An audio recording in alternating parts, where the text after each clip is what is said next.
Good morning students. तो आज हमारा नया चैप्टर स्टार्ट होने वाला है। कौन सा? तो आपको बेसिक इंफॉर्मेशन है जर्नल क्या होता है। डेली के ट्रांजेक्शन रिकॉर्ड करते हैं। जैसे आप खुद बहुत सारे चीज़ों का जर्नल नहीं रखते होंगे, लेकिन कुछ कुछ चीज़ों का रखते हैं। कुछ इवेंट हो गई, आप में से कोई डायरी लिखता है खुद की? डायरी जो बहुत सारे लोग लिखते हैं, उनके लाइफ में जो डेली इवेंट्स हुए हैं, जो घटनाएं हुई है, उनको क्या करते हैं? लिख के रखते हैं, रिकॉर्ड करते हैं। अभी आप स्नैप डालते हो रोज, डालते? वो भी एक टाइप का जर्नल हुआ, लेकिन और रिकॉर्ड नहीं रहता, चलिए एक दिन में गायब हो जाता है, मुझे लगता है उतना। हाँ। व्हाट्सअप का स्टेटस भी डालते होंगे कुछ हुआ तो। कभी कभी बाहर घूमने गए तो स्टेटस डालते। क्या करते? इंस्टाग्राम पे स्टोरी डालते हो, स्टेटस नहीं डालते। व्हाट्सएप के आगे निकल गए हो तुम। Modern technology. हाँ। सो ये जो चीजें होती है वो भी क्या है, डेली डेली आप करते हो, लेकिन कुछ रिकॉर्ड नहीं रहता। वैसे ही अगर कोई बिजनेस हो,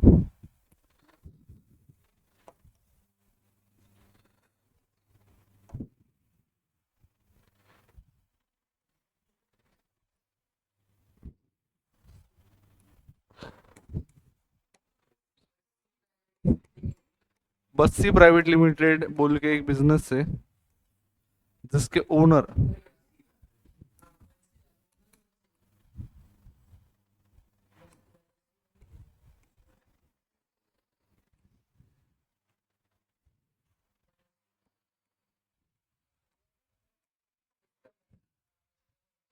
बंसीलाल बोल के क्या है, बिजनेस के ओनर है। और इनका बस्सी प्राइवेट लिमिटेड बोल के बिजनेस है। लगता नहीं होगा, दिख नहीं रहा होगा, तो भी बिजनेस है ना। ड्राइंग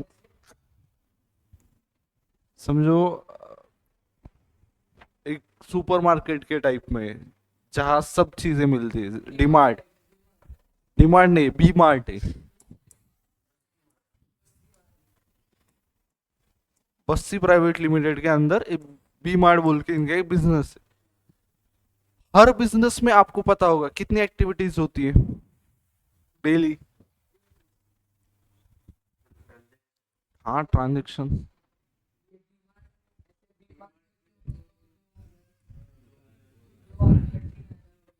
2000 3000 ट्रांजेक्शन हो गए। एक ट्रांजेक्शन के अंदर कितने ट्रांजेक्शन हो गए? वो तो होंगे दो, लेकिन एक कस्टमर, एक सिंगल पर्सन कितनी चीजें परचेज कर सकता है? कम से कम 10 12। डी मार्ट में गए तो, वैसे वी मार्ट में गए तो भी उतने ही करेंगे, कमीत कमी। बरोबर। अप्पर लिमिट किती पण घेऊ शकते, काही हे नाहीये, बट हे जे डेली ट्रान्झॅक्शन आहेत, हे जर ते रेकॉर्ड करत असेल तर त्यांच्याकडे काय असेल, एक इव्हिडन्स असेल, बाकी गोष्टी असतील ज्यावरून ते काहीतरी डिसिजन मेकिंग घेऊ शकतात. बट हे काय रेकॉर्डच करत नसेल, समजा आले पैसे घ्या, आपलं जे नॉर्मल दुकानदार असतात, कोणते चहाचे टपरीवाले, काय करणार? अरे, दोन चहाचे पैसे आले, 20 रुपये टाका. लगेच आणखी काहीतरी आलं, हे घे 10 रुपये, चहा पावडर घेऊन ये. लगेच मधात एक त्यांचा मुलगा रडत रडत आला, पप्पा मला काहीतरी पाहिजे. पप्पा लगेच 5 रुपये काढून देणार. म्हणजे काहीतरी सिस्टीम आहे का तिथे? काहीच नाहीये. ज्यांनी काही रेकॉर्ड आहे त्यांचं मेंटेन, काही गोष्टी आहेत, काहीच नाहीये. जर्नलची आपल्याला गरज काय? जर्नलमुळे आपण डेली जे डे टू डे लाईफमध्ये ट्रान्झॅक्शन होतात त्याचं आपण काय करतो? Record maintain. आणि त्यासाठीच आपला टॉपिक आहे. आणि तुम्ही जर पुढे गेला, हा टॉपिक बेस आहे तुमच्या अकाउंटिंगचा, मे बी तुमच्या लक्षात आला असेल. हा जर टॉपिक तुम्हाला व्यवस्थित समजला, तर पुढचं सगळी जर्नी तुमची एकदम सिंपल स्मूथ असेल. बट हा जर टॉपिक नाही समजला, तर पुढे अवघड आहे. सो ट्राय, काय, की डेली जे होईल ते डेली इथेच रिवाइज केलं जाईल. घरी जाऊन परत 10-20 मिनिटं दिले जातील. का दिले जातील बा मनीष? का का द्यायचे 10-20 मिनिटं? कळायला पाहिजे मग. नाही कळालं तर काय अडचण आहे? होईल का? हा, त्यासाठी रिवाइज करायचं मग. तर रीड करा तुम्ही. एक जण लाऊड रीड करा.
सो वानो, हे तुम्ही रीड केलं. यात काही सोर्स डॉक्युमेंट आले, अकाउंटिंग डॉक्युमेंट आले, कॅश मेमो आला. ह्या गोष्टी तुम्हाला माहिती आहेत का? नाही माहिती, बरोबर. सो सगळ्यात पहिले आपण बघूया ते डॉक्युमेंट्स कोणते आहेत.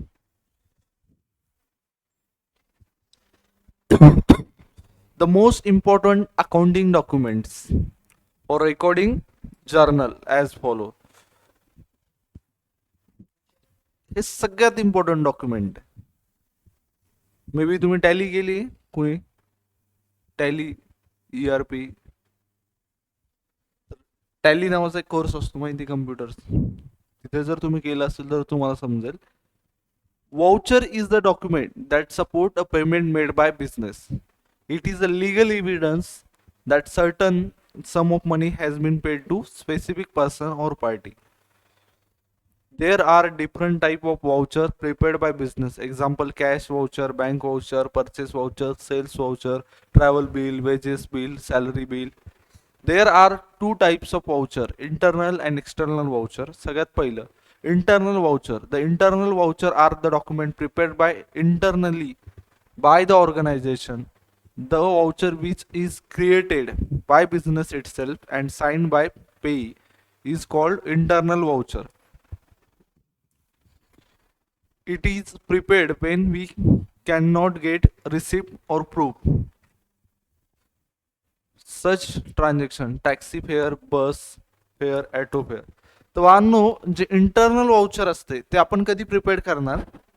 जेव्हा आपल्याला समोरच्या व्यक्तीकडून प्रूफ नाही भेटला. म्हणजे कधी नाही भेटत प्रूफ? जर तुम्ही डिमांड मधून सामान घेतलं तर तुम्हाला प्रूफ भेटतो की नाही? काय भेटतं? Receipt, bill. त्याला आपण काय म्हणणार? External voucher. बट तुम्ही ओला उबर वरून जर ॲटो बुक केला तर तुम्हाला रिसिप्ट मिळते? मिळते. ऑनलाईन का असेना भेटू शकते. But at the same time तुम्ही एखाद्या काकांना हात दाखवला, काका थांबा, पहिले ते थांबणार नाहीत. ते म्हणणार कुठेतरी जायचंय, बरोबर. मग काय झालं? एक मुलगा आला, नाही काका थांबा. मग काका थांबले. आणि त्यानंतर काय केलं? काकांनी मुलाला बसवलं. बसवल्यानंतर कुठं जायचं तुम्हाला आता? चांगल्या एखाद्या प्लेसचं नाव सांगू शकतात? कुठं? पकडा, तुम्हाला कोरेगाव पार्कला जायचंय, KP. इथून तुम्ही बसल्या इंदुलाल कॉम्प्लेक्स.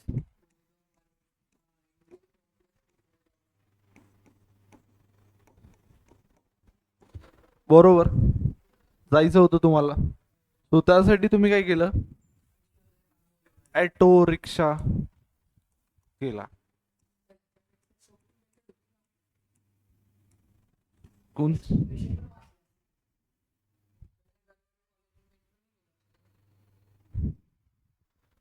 बट आता एकदा हे झालं एवढं, तर वाहनो काय झालं, एक काकांनी आपल्याला काही बिल दिले, तर काय झालं अशा वेळी जेव्हा असे ट्रान्झॅक्शन होतात 200 रुपये, 100 रुपये, कुठं 1000 रुपये, तर हे रेकॉर्ड करायचे का नाही करायचे बुक्स मध्ये? करायला पाहिजे ना. अल्टिमेटली प्रत्येक ट्रान्झॅक्शन इम्पॉर्टंट आहे, बरोबर आहे. सो त्यावेळी आपण काय करतो, इंटरनल वाउचर बनवतो. तर ते इंटरनल वाउचर कोण बनवणार आता? हे काका बनवून देतील तुम्हाला वाटते?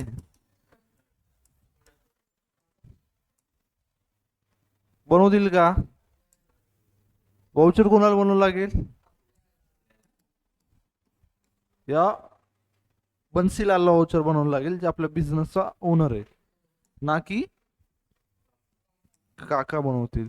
सो एक्सटर्नल वाउचर काय असतात, जसे इंटरनल वाउचर असतात. काय इंटरनल वाउचर म्हणजे आपण स्वतः बनवतो, जसं टॅक्सी फेअर, बस फेअर, ॲटो फेअर. एक्झाम्पल समजले? कुठे चहा प्यायला गेले, मोठं चहाचं शॉप असेल तर रिसिप्ट देईल. एखादा छोटू असेल तर ते काय म्हणेल, भैया उतना टाइम ही नहीं पिया तो, पीने का तो पिओ नहीं तो निकलो. बरोबर आहे ना. ऍट द सेम टाइम खूप असे ट्रान्झॅक्शन होतात ज्याची तुम्हाला रिसिप्ट भेटत नाही, त्यावेळेत तुम्ही काय करता, इंटरनल वाउचर प्रिपेअर करता. त्यानंतर पुढचं आहे external voucher. These voucher are documents generated from outside the business. It is a document received from outside agency regarding the business transaction. Example, tax invoice received from seller for purchase of goods or stationery, receipt of electricity bill paid, debit note, credit note, cash memo, etc. तर हे जे document झाले ते कोण देते आपल्याला? Outsider देतात, prepare करून देतात. सो त्याला काय म्हणणार, एक्सटर्नल वाउचर. आता हा वाउचरचा फॉर्मॅट आहे, बघून घ्या काय या फॉर्मॅट मध्ये. Transaction number, date, name of debit amount, name of credit amount, particulars आणि amounts. Amount in word, approved by, authorised by and sign.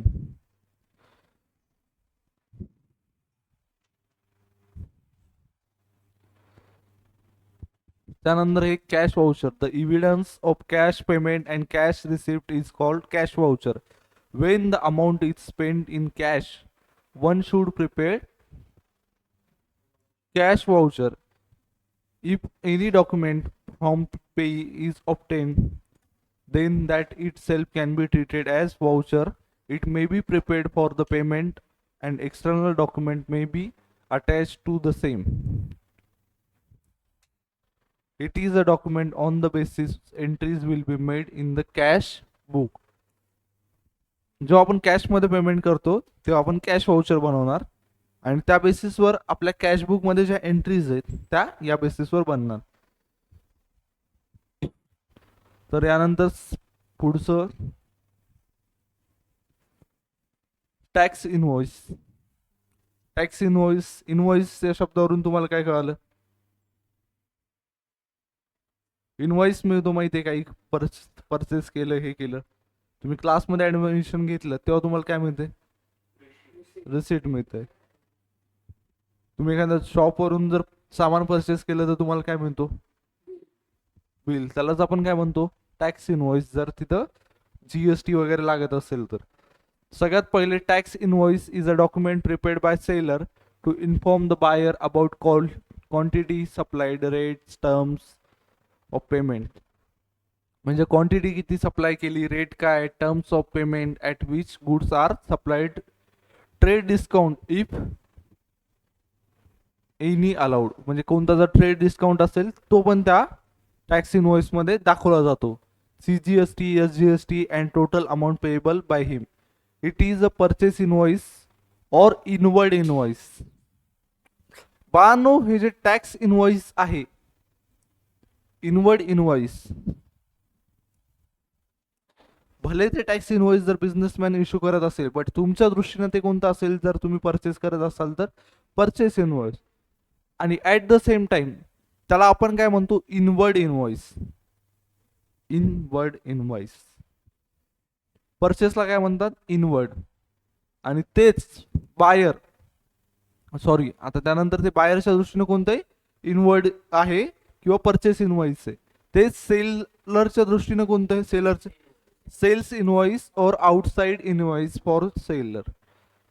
Entries in the purchase book are made on the basis of purchase invoice received, and entries in the sales book are made on the basis sales invoice. आता तुम्हाला कळालं, एक गोष्ट तुम्हाला सांगतो, external आणि internal voucher आपण बघितलं.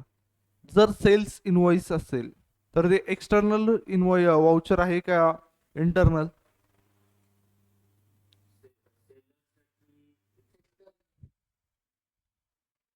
सेलर साठी कोणतं, एक्सटर्नल.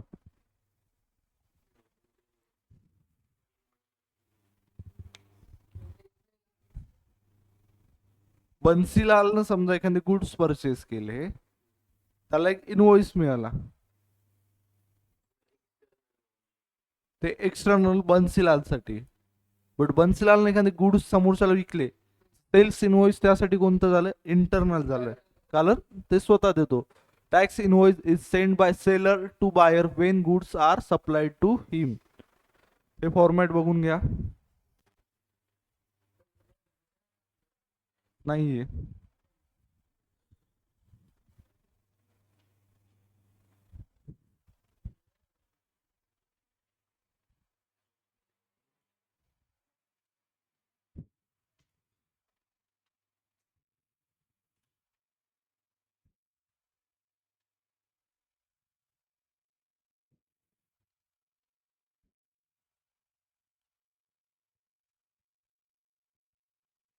आता क्रेडिट मेमो जसं कॅश मेमो असतो, a credit memo is also known as an invoice or bill when goods are purchase on credit basis. A seller prepare the credit memo ला काय म्हणतो, सेल्स इनवाइस किंवा tax invoice, and send it to the customer along with article. Article म्हणजे काय, जे goods वगैरे असतात त्या सामानासोबत काय पाठवतो, sales memo. when sorry credit memo, when same memo is issued by buyer, it is called word, and the same outward कोणाच्या दृष्टीनं, seller. Therefore a credit memo is statement given by seller to the customer providing details of goods sold for which certain amount become due from the customer. In the purchase book and the sales book, entries are made on the basis of an invoice. इथपर्यंत समजलं बांधनो. आणि हे कसे येतं, source document आहेत जे आपल्याला सांगितलेत, बट आपल्याला काय याचं डिटेल नाहीये, जस्ट हा.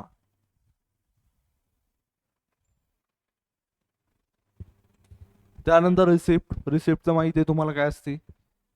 In modern business, to increase the profit of businessman sell good on, but the payment will made on future date. At the time of making payment, the receiver is required to be acknowledge the payment. For this purpose, a document is prepared is called receipt. On the basis of this document, entries will be made in the cash book. आता रिसिप्टचा format बघून घ्या काय. Receipt number, date, GST, IN number, received with thanks from, a sum. वाटल्यास आपण भरू पण शकतो हे, बट भरायचं का. आता रिसिप्ट नंबर समजा 21, डेट काय,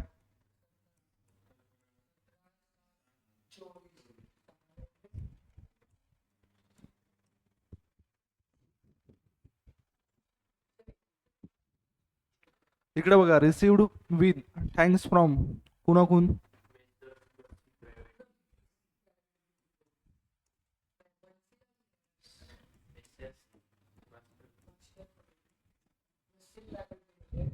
a sum of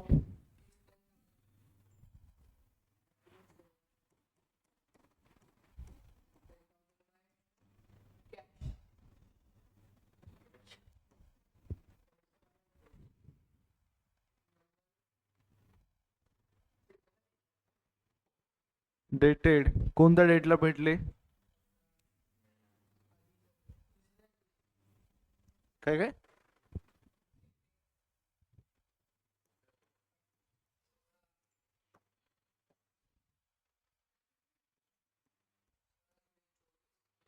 drawn on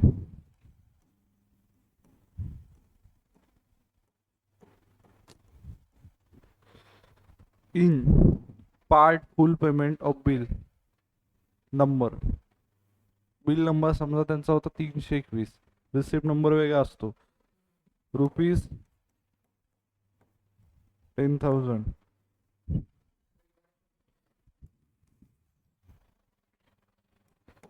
so Bano हे झालं. त्यानंतर चेक असतो महत्वाचा डॉक्युमेंट. हा, चेक काय असतो? दिलाय कधी कुणाला?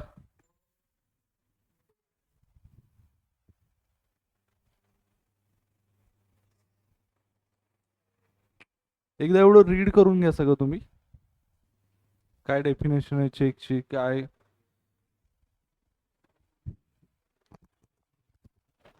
रीड म्हणजे रीड बरं का, क्वेश्चन विचारणार आहे त्यावर.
तुम्हाला आता यामध्ये ना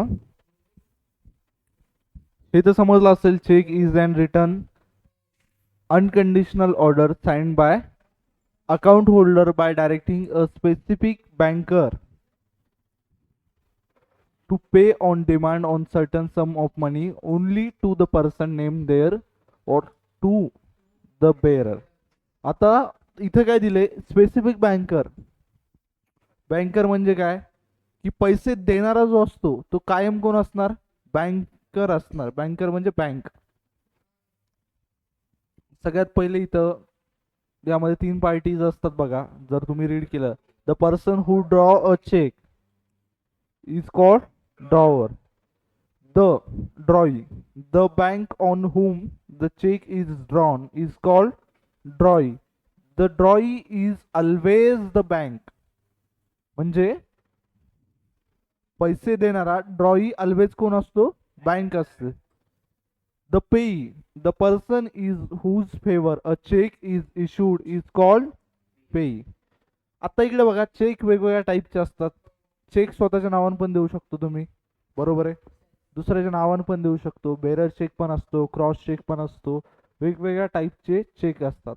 आता चेकमध्ये काय इन्फॉर्मेशन असते, name of the bank, address of the branch, त्यानंतर date issued by cheque, name of the payee, amount is word in figure, name and signature of account holder, cheque number, MICR number.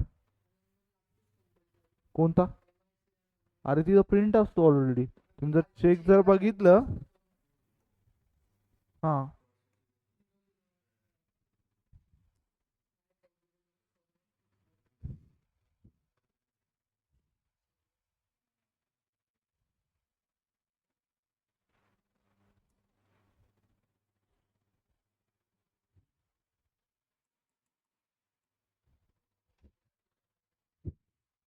एक second.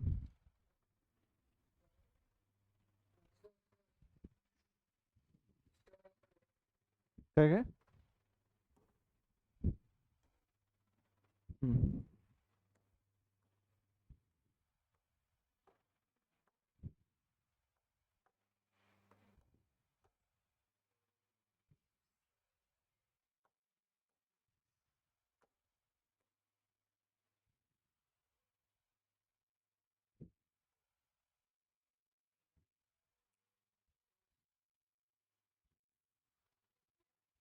तर इकडे बघा, हा जो number असतो कोणता, हा, तर तो कोणता आहे, CR नंबर. आपण काय करूया, एक चेक काढूया. का होत नाही यार,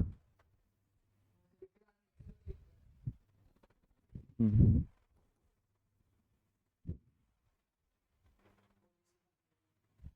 अरे एवढं लांब नाही जायचं होतं आपल्याला.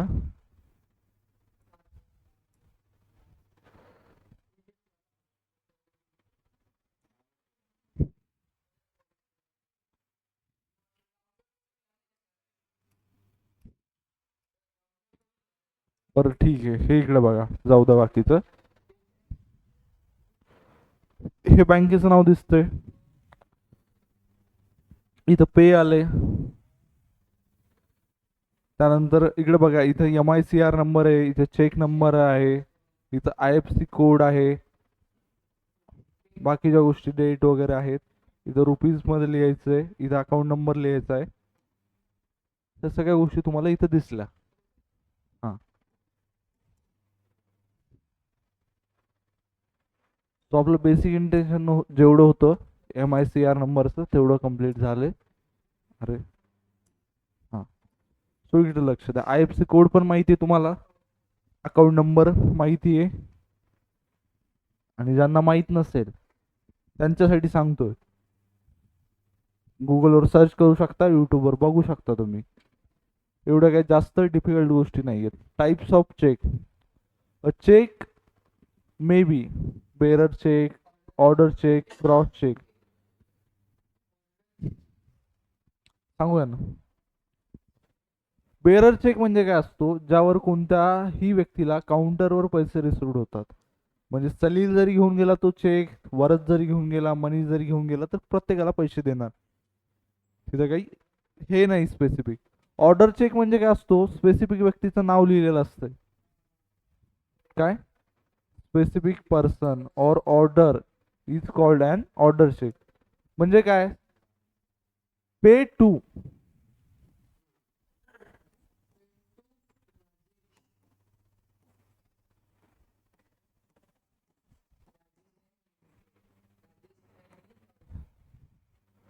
और बेरर ठेवायचं असेल तर ठेवू शकता किंवा नाही.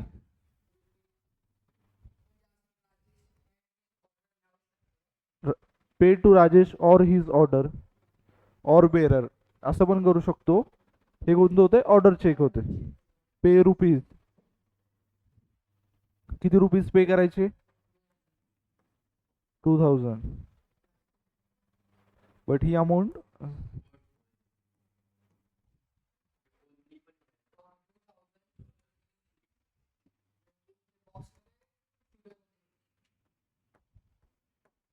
ही लाईन का मारत असतील तुम्हाला वाटतं असं? हा, पुढे लिहायला नको कोणी. आणि हे ओनली पण याच्यामुळेच लिहितात. 10 लाखाचा चेक असला तरी ओनली लिहितात, आणि 1 CR असला तरी लिहितात. त्याचा अर्थ ते फक्त तेवढेच आहेत अशातला भाग नसतो. हा. आणि बाळांनो, चेक लाईफ मधली सगळ्यात इम्पॉर्टंट गोष्ट असते. जेव्हा तुम्हाला इन केस आत्ता तर नाही, पण जेव्हा कधी चेकबुक भेटेल, असं कोणाला फ्रेंडला लिहून किंवा चेकबुक मध्ये एखाद दोन चेकवर विनाकारण सिग्नेचर करून ठेवू नका. हा. कारण नाही, जेव्हा भेटेल तेव्हाच सांगतो मी. त्यानंतर क्रॉस चेक काय असतो? जो तुमचा अगोदरचा चेक होता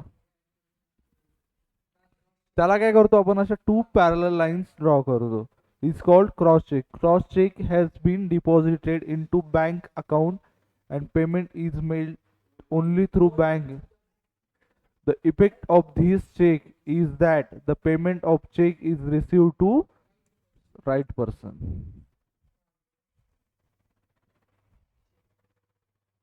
crossed account payee check.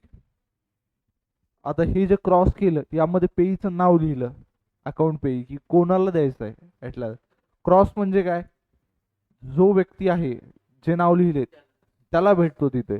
But इथं आणखी स्पेसिफिक केलं की याच व्यक्तीला पाहिजे. Cross cheque, cross account payee cheque is similar to cross cheque. In this type of check, specific person or organization deposited check into bank and the amount is credited to his specific account only.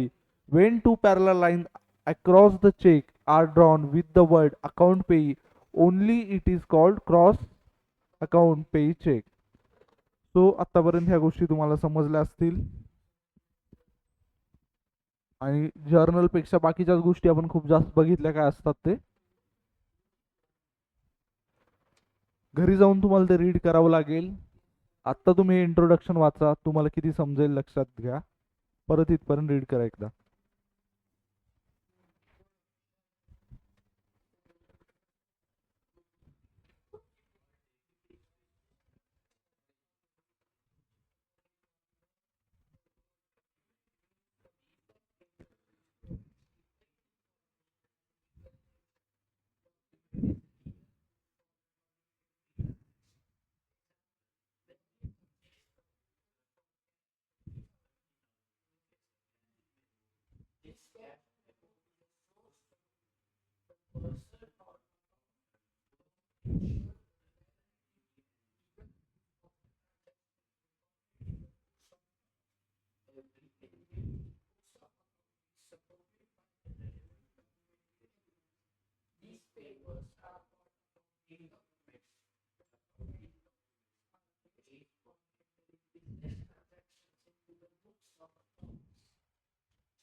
So वानो, मला तेवढी idea नाही बघा. मला जेवढं वाटतं तेवढं science असायला पाहिजे.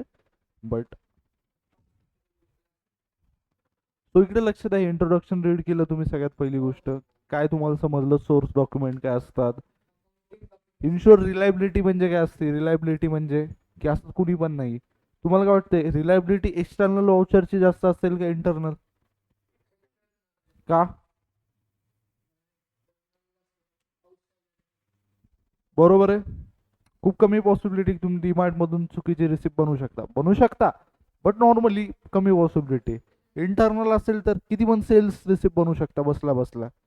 बरोबर आहे. सो रिलायबिलिटी पण महत्वाची गोष्ट आहे. Importance and utility of accounting documents. काय सगळ्यात पहिले, document are necessary for recording transaction the books of account. The accounting transactions are recorded in proper and computerized based. त्यानंतर accounting documents are stored in physical file or in software. The accounting documents are legal evidence for court matter. Accounting documents are required for the commissioner official. Accounting documents are required for payment of state, government and local bodies, authorities. सगळ्यात पहिली गोष्ट काय दिली आपल्याला, document are necessary for recording all transaction in the books of account. बरोबर आहे. Without document without voucher आपण कसं करणार ना कोणते ट्रान्झॅक्शन झालेत काय. तो पूर्ण ट्रान्झॅक्शन रेकॉर्ड करण्यासाठी सगळ्यात पहिले आपल्याला काय पाहिजे. हा, युटिलिटी म्हणजे माहिती आहे तुम्हाला, उपयोगिता, फुलनेस, इम्पॉर्टन्स, महत्व. तो एवढं लक्षात घ्या की काय इम्पॉर्टन्स आहे, काय युटिलिटी आहे, उपयोगिता. तर सगळ्यात पहिले सेकंड काय दिलंय, the accounting transaction are recorded in proper mode and computer base. Proper mode मध्ये आहे, कम्प्युटर बेस आहे. त्यानंतर accounting document are stored in a physical files or in software. कशामध्ये स्टोअर करणार, फिजिकल फाईल किंवा सॉफ्टवेअर मध्ये. त्यानंतर fourth, accounting document are legal evidence for court matter. Accounting document काय, legal evidence for court matter. त्यानंतर fifth काय, accounting document are required for charity commission office, commissioners office. आणि त्यानंतर six कशासाठी require आहे, payment of state government, local body authority. म्हणजे जो tax लागतो स्टेट गव्हर्नमेंट असू द्या सेंट्रल गव्हर्नमेंट असू द्या त्यासाठी पण आपल्याला काय महत्वाचं आहे. आणि समजले तुम्हाला अकाउंटिंग डॉक्युमेंट्स कोण कोणते आहेत.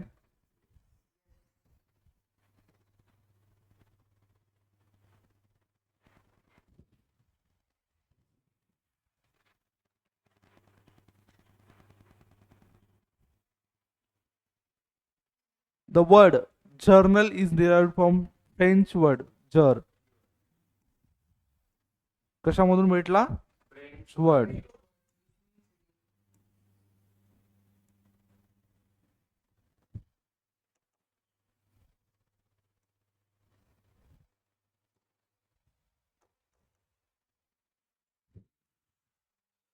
तो फ्रेंच वर्ड मधून जर हा शब्द भेटला. जर means day. Therefore journal means daily record.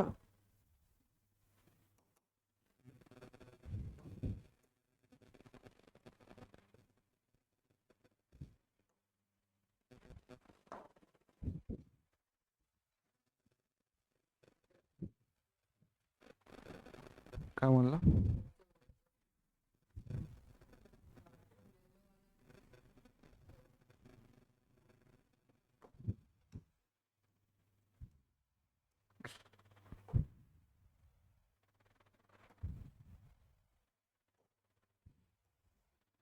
ठीक आहे जाऊ द्या. इकडे लक्ष द्या.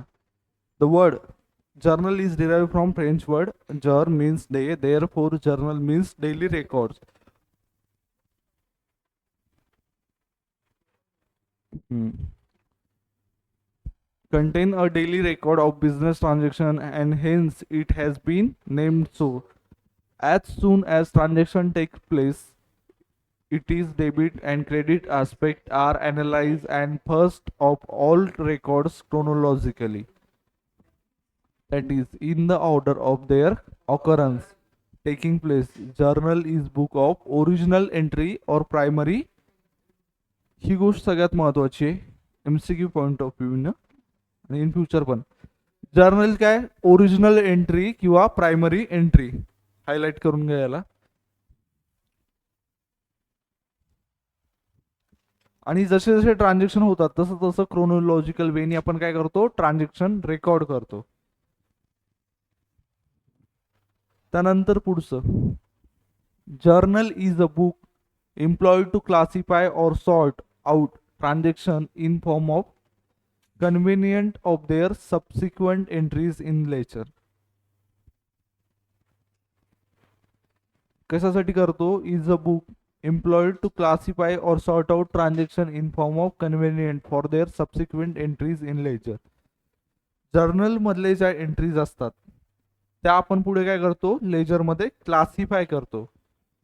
त्यानंतर पुढे काय दिले journal is a book of original entry are recorded transaction not provided for specialized journals. काही स्पेशलाइज गोष्टी नाही करत, नॉर्मल जे ट्रान्झॅक्शन असतात तेच ओरिजिनल बुक मध्ये आपण रेकॉर्ड करतो.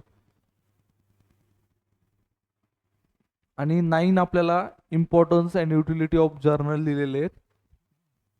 सगळ्यात पहिले काय दिलंय it is principal book of accounts it include all type of accounts of business.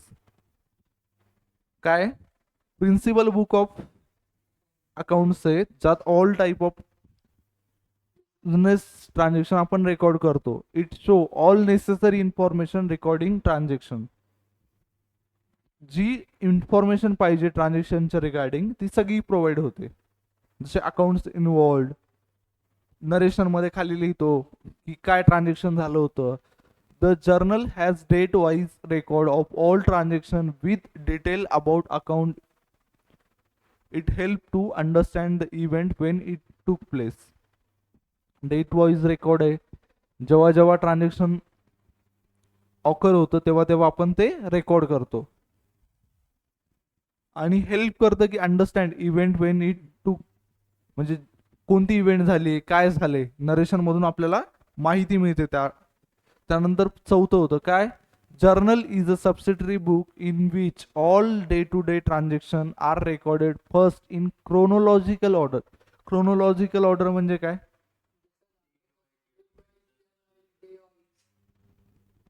म्हणजे आज जे झालंय ट्रान्झॅक्शन 17 जुलै बरोबर 18 जुलै 19 जुलै असं क्रोनोलॉजिकल. असं नाही होणार की 15 20 27 12 असं नाही. In debit and credit form with amount of each transaction. त्यानंतर accounting procedures is followed on the basis of accounting documents. त्यानंतर the narration provided a brief explanation about transaction. It help to increase the clarity of every transaction. It help to find out prevent error. म्हणजे यांनी काय होतं error पण आपण कधी कधी find out करू शकतो. त्यानंतर पुढचं काय नरेशन प्रोव्हाइड ब्रीफ एक्सप्लेनेशन. जे नरेशन लिहितो म्हणजे मी तुम्हाला अगोदर पण सांगितले नरेशन असते खाली एंट्रीजच्या लिहायचं असते बिंग पासून स्टार्ट होतं बरोबर आहे. आणि हा फॉर्मॅट आहे जर्नलचा जो उद्या आपण डिस्कस करूया. सगळ्यात आता त्यानंतर काय helps to find out and prevent error. It help to check arithmetical accuracy of transaction. म्हणजे एक डेबिट झालं तर दुसरं काय होणार म्हणजे याने आपण काय करू शकतो हे दोन इक्वल आहेत तर अरिथमॅटिकल ॲक्युरेसी सुद्धा फाइंड आउट करू शकतो. It help in preparation of account. Accounting procedure are followed on the basis of accounting documents. The narration provide brief explanation about transaction. It help to increase clarity of every transaction. जर आपल्याला त्याचं brief explanation माहित असेल तर clarity पण येईल आपल्याला की बा कोणत्या टाइमला कशा संदर्भात ते ट्रान्झॅक्शन झाले. Journal is a subsidiary book ज्याच्यामध्ये आपण काय करतो ऑल ट्रान्झॅक्शन रेकॉर्ड करतो. First in chronological order in debit and credit form with amount of each transaction. The journal has date-wise record of all transaction with detail about account. It helps to understand the event when it took place. It show all necessary information regarding transaction. This is principal book of accounts. It include all accounts of business, all types of accounts of business, original entry आणि primary entry. So उद्या इथपर्यंत read करा. हा topic mainly आपला कोणता आहे, प्रॅक्टिकलच आहे. Theoretical पण गोष्टी तुम्हाला माहिती पाहिजे, त्यासाठी एवढं रीड करून या. आणि जर वेळ भेटला तर इथपर्यंत रीड करून या 53. बट आपला क्लास पुढचा मंडे पासून आहे. सो आता वेळ भेटलाय, चांगलं रिवाइज करा, कारण आत्ता खूप इम्पॉर्टंट गोष्टी चालू होणार आहेत. ट्राय करा की सेकंड चॅप्टर पूर्ण रिवाइज झाला पाहिजे. आणि हे आजपर्यंत अर्धा नाही रे, जेवढं झालंय 2-4 पेज, कुठं अर्धा टॉपिक झालाय, चालू पण नाही झालाय आणखी जर्नल.